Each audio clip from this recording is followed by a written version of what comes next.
Alam mo ba na ang tunay na pangalan ni Machine Gun Kelly ay Colson Baker? Lumaki siya sa Cleveland, Ohio, at nagsimula bilang underground rapper na kilala sa sobrang bilis at agresibong rap style, kaya nga machine gun ang bansag sa kanya. Taong 2012 nang sumabog ang career niya sa mainstream, pero ang mas nakakagulat, biglang lumipat ng genre si MGK. Mula rap, naging pop-punk artist siya at naglabas ng album na Tickets to My Downfall. Noong 2020, naging #1 agad sa Billboard charts. Bukod pa dyan, umarte na rin siya sa mga pelikula at naging talk of the town ang relasyon niya kay Megan Fox.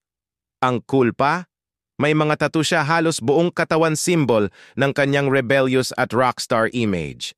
Mula underground rap hanggang punk rock, si MGK ay patunay na walang limitasyon sa music.